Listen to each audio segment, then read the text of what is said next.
السلام علیکم۔ امید ہے آپ خیریت سے ہوں گے۔ آج آپ کے لیے ایک زبردست اور خوفناک سٹوری لے کر آیا ہوں۔ محمد عیسیٰ داؤد ایک جرنلسٹ تھا اور اس کا تعلق ایجپٹ سے تھا۔ اس کا یہ دعویٰ تھا کہ اس نے ایک جنی کا انٹرویو کیا تھا۔ وہ جنی انسانی شکل میں اس کے سامنے ظاہر ہوئی تھی۔ اس نے اس بات کا ذکر اپنی کتاب میں بھی کیا تھا اور اس کتاب کی ٹرانسلیشن کئی زبانوں میں ہوئی تھی۔ کتاب کا نام ڈائیلاگ جینن جن مسلم۔ محمد عیسیٰ کا کہنا تھا کہ یہ ایک مسلمان جننی تھی۔ میں جو آپ کو آج سٹوری بتانے والا ہوں، یہ سٹوری اسی کتاب کے اندر سے لی ہوئی ہے۔ اس جننی نے اپنا نام ابن کنجور بتایا تھا۔ اس نے اپنے بارے میں بتایا کہ یہ انڈیا کے شہر ممبئی سے ہے۔ ڈاکٹر صاحب نے اس سے سوال کیا، تمہاری عمر کتنی ہے؟ تو اس نے بتایا کہ میری عمر 180 سال ہے، لیکن جنات کی دنیا میں یہ عمر بہت کم ہوتی ہے۔ ایسا سمجھ لیجئے جیسے ہماری دنیا میں 18 یا 19 سال کی ایج ہو۔ اس جننی نے بتایا کہ اس کے باپ کا نام ہود تھا اور وہ 950 سال کا تھا۔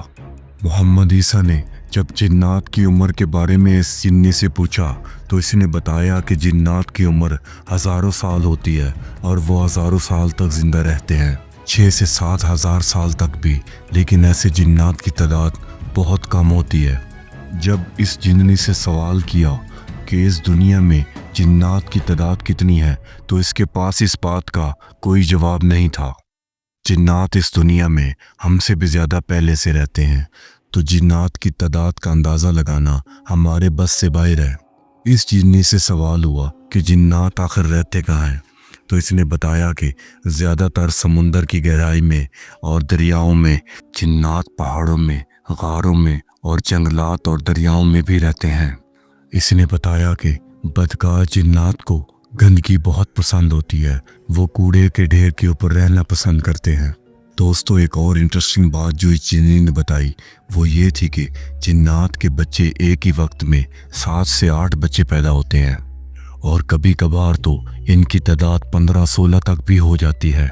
جنات کے بچے بہت دیر تک سوتے ہیں اور یہ بہت کم شور کرتے ہیں۔ اس نے بتایا کہ انسانوں کی طرح جنات کے بچے بھی تعلیم حاصل کرتے ہیں۔ اس نے بتایا کہ جنات کے اندر نیک اور بدکار دونوں جن ہوتے ہیں، اور بعض اوقات تو الگ الگ مذاہب سے تعلق بھی رکھتے ہیں، جیسے مسلمان جن، جیسے کرسچن جن۔ اگر کوئی مسلمان جن ہے تو اس کی کوشش ہوتی ہے کہ وہ کسی مسلمان کے گھر میں ہی رہے۔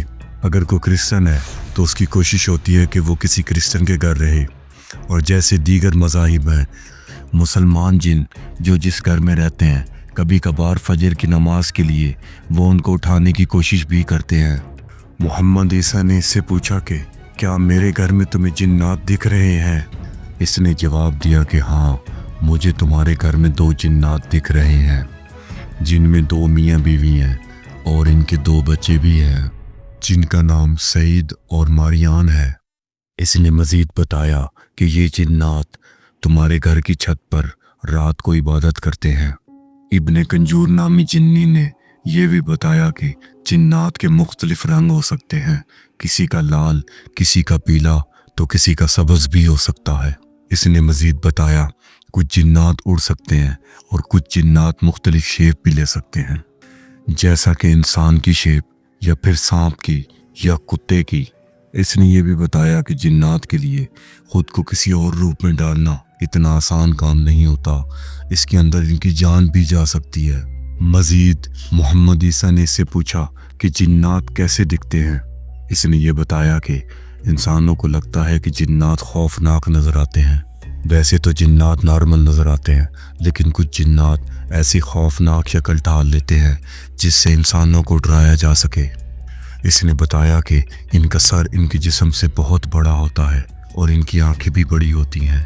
مزید اس نے بتایا کہ جنات کے کان گھوڑوں کی طرح ہوتے ہیں۔ اس نے مزید بتایا کہ جنات داڑھی بھی اگا سکتے ہیں اور ان کی بال بہت تھک ہوتے ہیں۔ اس کا کہنا تھا کہ جنیوں کے بال بہت لمبے ہوتے ہیں اور یہ ہماری دنیا میں خوبصورتی کی نشانی ہے۔ اس نے بتایا کہ ہماری انگلیاں اور بازو کافی لمبے ہوتے ہیں۔ ہمارے ناخن بھی انسانوں سے مختلف، ہماری ہڈیاں انسانوں کے مقابلے کافی بڑی ہوتی ہیں اور ہمارے آرگن انسانوں کے مقابلے کافی چھوٹے ہوتے ہیں، لیکن ہمارے جسم میں جتنے بھی آرگن ہیں بالکل انسانوں کی طرح ہی کام کرتے ہیں۔ اس جنی نے بتایا کہ کالے جادو کرنے والے ان بدکار جنوں سے ایک کانٹریکٹ کرتے ہیں جس کے مطابق یہ جنات ان کو جو بھی کام کرنے کے لیے کہتے ہیں وہ ان کو کرنا پڑتا ہے۔ اس کے بعد وہ جنات اس کے لیے کام کرتے ہیں۔ اگر کالا جادو کرنے والا اس کانٹریکٹ کی خلاف ورزی کرے تو یہی جنات اسے مار بھی ڈالتے ہیں۔